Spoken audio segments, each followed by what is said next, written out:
ในประวัติศาสตร์ยังมีเรื่องราวของนักต้มตุ๋นมากมายที่มีความทะเยอทะยานที่จะสวมบทบาทเป็นเจ้าชายเจ้าหญิงกษัตริย์ราชินีหรือเชื้อราชวงศ์เพื่อผลประโยชน์บางประการและในวันนี้อับดุลไททูบได้คัดสรรบุคคลที่มีเรื่องราวที่น่าสนใจมาให้ชมกัน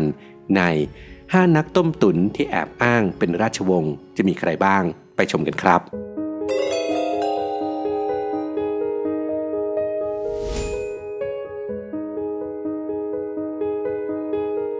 1. แอนนาแอนเดอร์สันเป็นเจ้าหญิงแห่งราชวงศ์โรมานอฟในปี 1918 นักปฏิวัติของพรรคบอลเชวิกได้สังหารเจ้าหญิงรัสเซียชื่ออนาสตาเซียโรมานวาพร้อมกับคนอื่นๆในครอบครัวของเธออนาสตาเซียเป็นพระธิดาองค์ที่4ของจักรพรรดินิลัสที่2แห่งรัสเซียและพระนางอเล็กซานดราแห่งราชวงศ์โรมานอฟอย่างไรก็ตามหลังจากเหตุการณ์นี้ก็ยังคงมีข่าวลือบอกว่าเธอได้เอาชีวิตรอดมาได้เป็นเวลาหลายทศวรรษและในช่วงหลายปีผ่านมามีผู้แอบอ้างหลายคนได้อ้างว่าเป็นอนาสตาเซียแต่ไม่มีใครมีชื่อเสียงมากเท่ากับแอนนาแอนเดอร์สันเธอปรากฏตัวขึ้นในช่วงต้นทศวรรษที่ 1920 โดยเธออ้างว่าเป็นเจ้าหญิงผู้ล่วงลับไปแล้วแม้ว่าบุคคลในตระกูลโรมานอฟที่รอดตายส่วนใหญ่จะมองว่าเธอเป็นคนหลอกลวงแต่หญิงสาวผู้นี้ก็ดันมีหน้าตารูปร่างที่คล้ายคลึงกับเจ้าหญิงและรู้รายละเอียดมากมายเกี่ยวกับชีวิตของเจ้าหญิงและในไม่ช้าเธอก็ได้รับการสนับสนุนจากกลุ่มชาวรัสเซียที่ร่ำรวยจนหลายคนเชื่อว่าเธอเป็นทายาทที่ถูกต้องตามกฎหมายของราชบัลลังก์แต่ในที่สุดเจ้าหญิงตัวปลอมก็ถูกกล่าวหาอย่างหนักจึงได้ย้ายไปยังอเมริกาในปี 1968 และได้ใช้ชื่อแอนนาแอนเดอร์สันนับแต่นั้นมา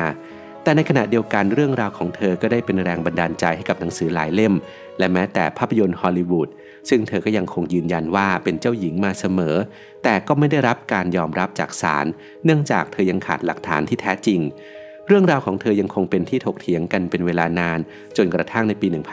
1994 เมื่อการตรวจสอบ DNA ในท้ายที่สุดก็ได้พิสูจน์ว่าเธอนั้นไม่ได้มีความเกี่ยวข้องกับตระกูลโรมานอฟแต่อย่างใดและแอนเดอร์สันก็เป็นเพียงคนงานในโรงงานของชาวโปแลนด์ที่ชื่อฟรานซิสกาซันคอสตาที่หายตัวไปในปี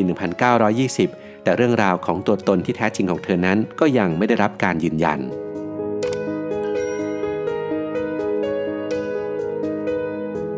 2. เกรเกอร์แมคเกรเกอร์เป็นเจ้าชายแห่งประเทศลึกลับในช่วงต้นทศวรรษ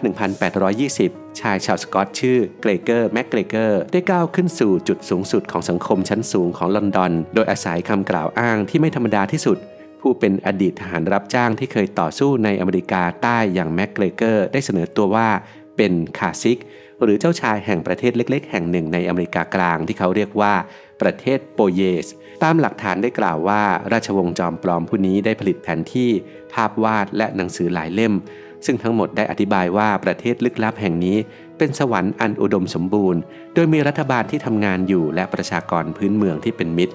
สำหรับอาณาเขตเล็กๆที่ไว้ใช้หลอกลวงของแมคเกรเกอร์นี้ดูเหมือนจะเป็นจุดหมายปลายทางที่สมบูรณ์แบบสำหรับชาวยุโรปที่ต้องการตั้งถิ่นฐานบนแผ่นดินใหม่เว้นแต่ว่ามันไม่เคยมีอยู่จริง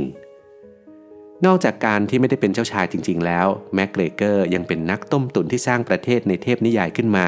เพื่อเป็นวิธีหลอกล่อนักลงทุนเพื่อแลกกับเงินจำนวนมหาศาลในที่สุดแล้วเขาก็ทำการขายสิทธิ์ในที่ดินมูลค่าหลายพันปอนด์เพื่อแลกกับประเทศที่ไม่มีจริงของเขาและในปี 1822 เรือใบลำแรกก็ได้แล่นข้ามมหาสมุทรแอตแลนติกไปยังอเมริกาเมื่อมาถึงอเมริกากลางก็ต้องพบแต่เพียงป่าที่รกร้างนักลงทุนหลายคนที่เปลี่ยนเงินออมทั้งชีวิตของเขาไปเป็นสกุลเงินโปเยสที่ไม่มีอยู่จริงก็เพิ่งได้รู้ว่าพวกเขากำลังถูกโกงแต่ในที่สุดแล้วพวกเขาก็ได้รับการช่วยเหลือในเวลาต่อมาแต่ก่อนหน้านั้นผู้คนราว180คนต้องเสียชีวิตจากโรคภัยไข้เจ็บในระหว่างเดินทางซึ่งก็ไม่น่าแปลกใจที่แมคเกรเกอร์ต้องหนีออกนอกประเทศไปนานแล้วแต่ไม่นานข่าวก็ได้มาถึงอังกฤษต่อมาเขาปรากฏตัวอีกครั้งในฝรั่งเศสแต่ครั้งนี้เขาถูกจับกุมได้หลังจากที่เขาพยายามจะจัดตั้งโครงการที่เกี่ยวข้องกับประเทศโปเยสครั้งที่ 2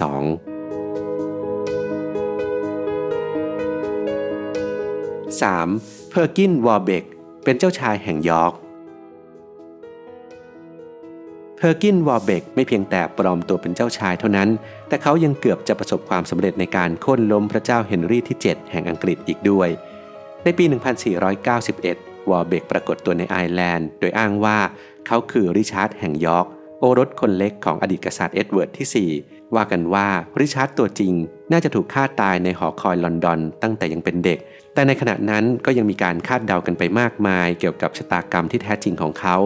วอลเบกจึงใช้โอกาสนี้ในการนำเสนอตัวเองว่า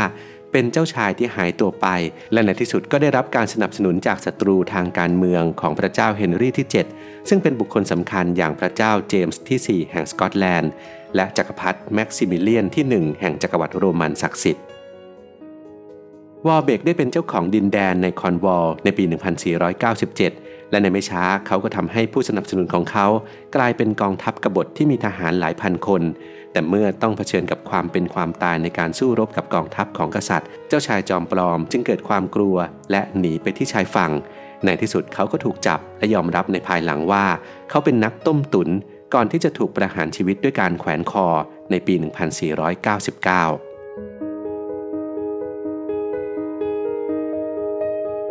4. แมรี่เบเกอร์เป็นเจ้าหญิงแห่งเกาะปลอมเป็นเวลาหลายเดือนในปี 1817 ในหมู่บ้านอัลมอนด์สเบอรีของประเทศอังกฤษที่ต้องตกอยู่ภายใต้มนต์สะกดของเจ้าหญิงแห่งเกาะปลอมหญิงสาวผู้นี้ได้ปรากฏตัวขึ้นครั้งแรกในหมู่บ้านแห่งนี้โดยสวมผ้าโพกหัวสีดำและพูดภาษาลึกลับเมื่อทำการพูดคุยผ่านนักแปลชาวโปรตุเกสเธอระบุตัวเองว่าเป็นเจ้าหญิงคาราบูสมาชิกราชวงศ์ชวาซูซึ่งเป็นเกาะปะการังเล็กๆในมหาสมุทรอินเดียนอกจากการให้ข้อมูลเท็จเหล่านี้แล้วแต่ที่น่าประหลาดใจยิ่งกว่านั้นก็คือเธออ้างว่าเธอถูกโจรสลัดลักพาตัวจากบ้านเกิดของเธอและรอดมาได้โดยการพุ่งลงไปในช่องแคบบริสตอลที่เยือกแข็งและทำการว่ายน้ำจนขึ้นฝั่งสำเร็จเรื่องราวของเจ้าหญิงคาราบูก็ได้เข้าครอบงำชาวเมืองอย่างรวดเร็วผู้คนต่างแห่กันไปเยี่ยมชมราชวงศ์ผู้มาเยือนซึ่งนอนหลับอยู่บนพื้นว่ายน้ำเปลือยกายในทะเลสาบใกล้ๆและปีนต้นไม้เพื่อสวดอ้อนวอนต่อพระเจ้าที่เรียกว่าอัลลอฮ์ทัลลาความหลงไหลยังคงดำเนินต่อไปจนกระทั่งผู้หญิงจากเมืองใกล้เคียงได้มาสังเกตเห็นว่าเจ้าหญิงคาราบูนั่นก็คือแมรี่เบเกอร์เด็กสาวชาวอังกฤษที่เคยทำงานในบ้านของเธอในฐานะคนใช้เบเกอร์ยอมรับในภายหลังว่าเธอได้คิดค้นเรื่องราวของเจ้าหญิงและภาษาที่แปลกประหลาดของเธอขึ้นมาเองซึ่งเป็นส่วนหนึ่งของการหลอกลวงที่ซับซ้อนจนเรื่องราวของเธอได้กลายเป็นเรื่องตลกร้ายที่กลายเป็นอุทาหรณ์ในสื่ออังกฤษในเวลาต่อมา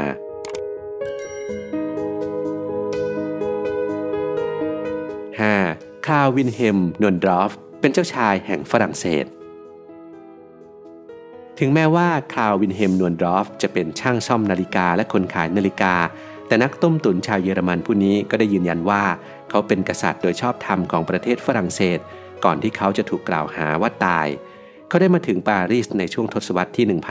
1830 โดยอ้างว่าเป็นเจ้าชายหลุยส์ชาร์ลส์พระราชโอรสของพระเจ้าหลุยส์ที่ 16 และพระนางมารีอองตัวเนตซึ่งทั้งคู่ถูกตัดศีรษะระหว่างการปฏิวัติฝรั่งเศสทางด้านนวนดอฟก็เป็นหนึ่งในผู้ชายอีกหลายคนที่อ้างตัวว่าเป็นราชโอรสที่เสียชีวิตไปนานแล้วแต่ในไม่ช้าเขาก็ประสบความสำเร็จในการหลอกลวงโดยได้รับความไว้วางใจจากบุคคลที่มีชื่อเสียงหลายคนรวมถึงอดีตพี่เลี้ยงของเจ้าชายแม้จะมีลักษณะทางกายภาพที่เหมือนกับเจ้าชายหลุยส์ชาร์ลส์แต่นวนดอฟก็ไม่เคยให้หลักฐานที่เพียงพอในที่สุดเขาก็ถูกตราหน้าว่าหลอกลวงและถูกขับไล่ออกจากฝรั่งเศส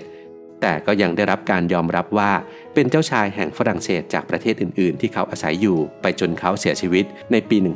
1845 ความลึกลับของตัวตนที่แท้จริงของเขายังคงอยู่ต่อไปอีก150 ปีจนกระทั่งในช่วงต้นศตวรรษที่ 21 เมื่อหลักฐานทาง DNA ได้พิสูจน์แล้วว่าเขาไม่มีความเกี่ยวข้องกับพระนางมารีอองโตเนต